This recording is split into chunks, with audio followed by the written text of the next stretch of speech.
welcome to my YouTube video.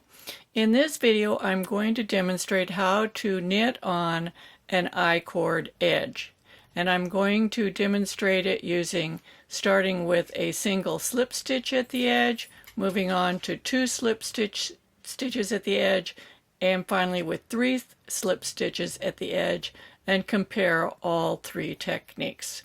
This is in conjunction with a series of videos that I'm doing on icord, as well as a series of live stream tutorials that I'm doing on my other channel called Suzanne Off the Cuff, and I'll link to that up here. They kind of work together. The live streams are an hour long or longer, but I go through a whole series of examples and show how they relate to each other. This video is just as a reinforcement backup short video that correlates with the longer one. So I hope you get a chance to jump on over there, and let's just start right in now with how to do this. The directions for this swatch will be down below in the description.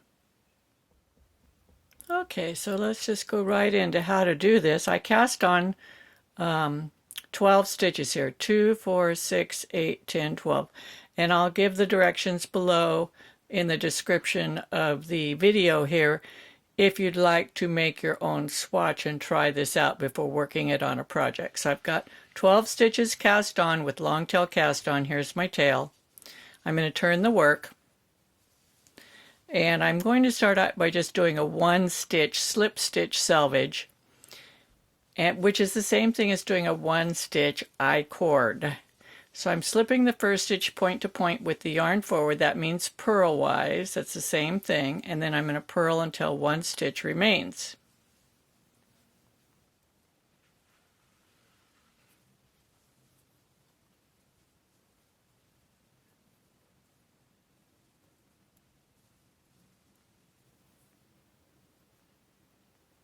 Okay.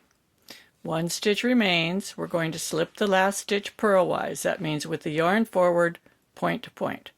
Turn the work. Now we're going to knit all of the stitches.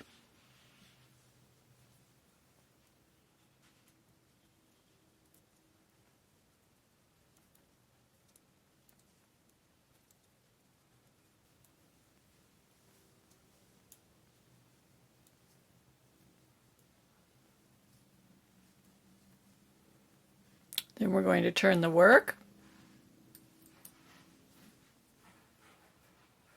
We're going to slip the first stitch purlwise, point to point yarn forward, and purl until one stitch remains.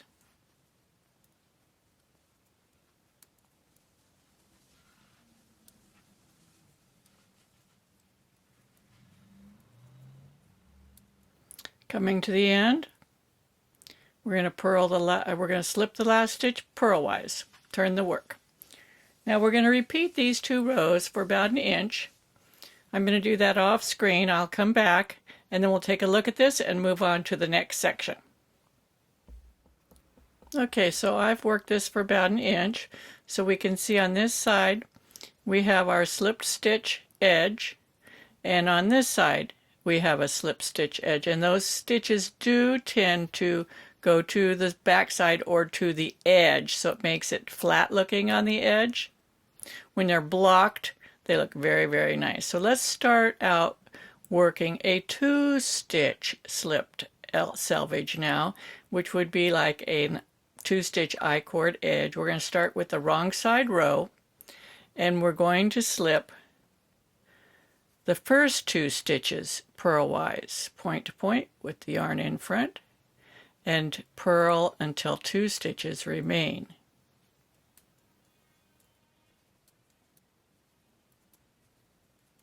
And then we're going to slip the last two stitches point to point.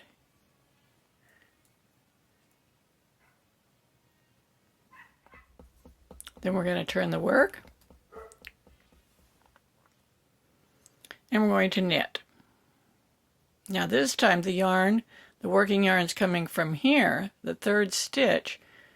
When we knit, we've got to pull it back across the top and tighten it a little bit. Not too tight. You don't want to pull yarn from the previous stitch, but you want to close that gap. and then you're going to knit all the way across through the last stitch.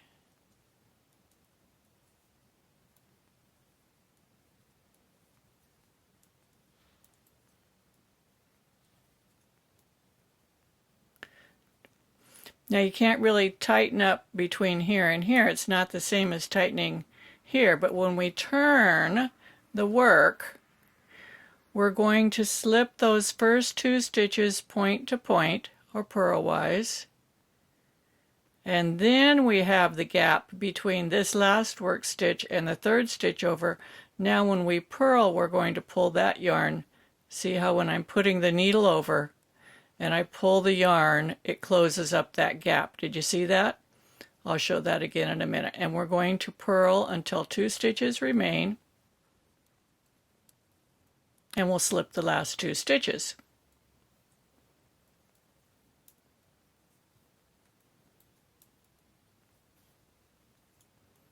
Slip, slip. Turn the work.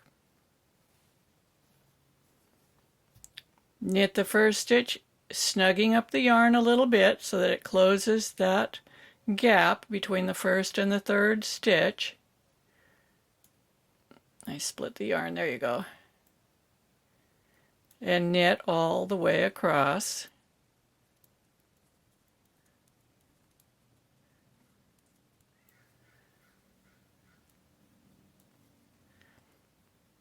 Turn the work. Slip the first 2 stitches purlwise. As I said before, this is not the only way to do it. It's the way I'm showing though. Now we've got our working yarn coming from this stitch, and the next stitch it's going to go into is here. So we're going to put our needle in there and pull that up, tighten that so there's no gap.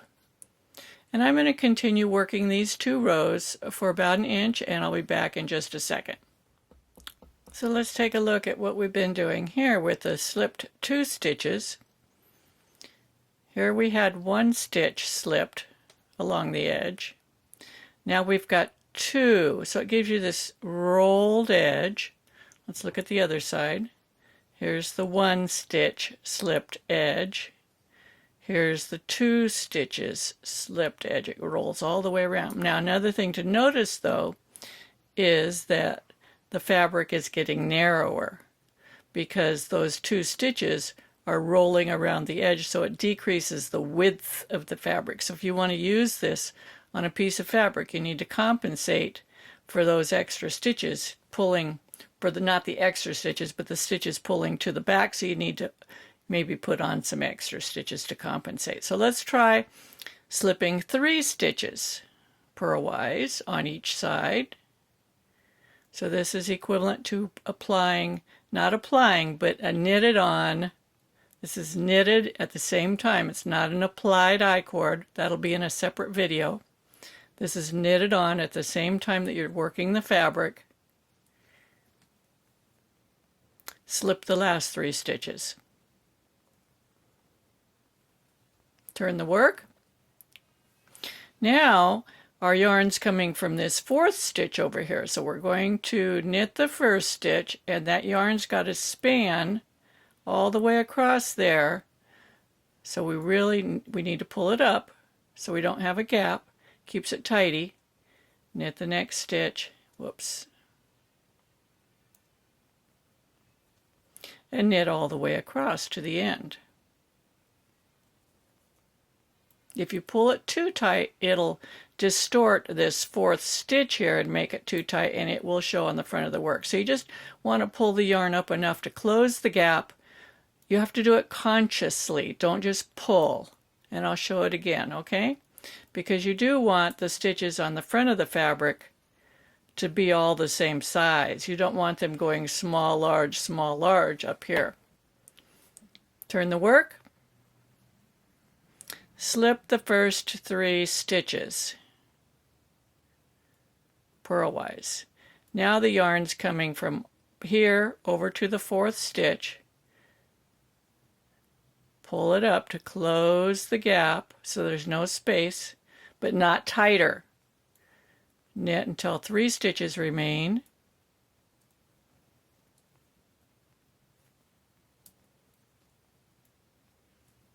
and slip the last 3 stitches purlwise. Turn the work. So this yarn is attached to this stitch right here. If you pull it too tight when you're knitting this stitch, it'll shrink this stitch and it will show on the right side of the work. So when you knit this stitch, pull the yarn up enough to close the gap, but don't pull it tighter. You don't want it to pull that stitch. Do you see that? Just pull it until it snugs it up and knit all the way across the row. And again, I'm just going to work a few more rows and I'll be back in a minute and we'll examine this. Okay, I worked that fabric for about 1 inch and then went ahead and bound it off so I can show you how this looks. So here's this 3-stitch I-cord edge. You can see it's much bigger than the 2-stitch. Here's the 1 stitch, just the slip stitch edge, 2-stitch, 3-stitch. The other side. And you can see this isn't blocked or anything. Let me just lay it out. How it affects the width of the fabric. So here is the width at the bottom where I just slipped 1 stitch.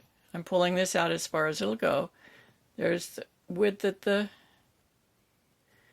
and then it pulls in even more for when we do the 3-stitch, from going from 2-stitch to 3-stitch. But isn't this pretty? It makes a lovely edge.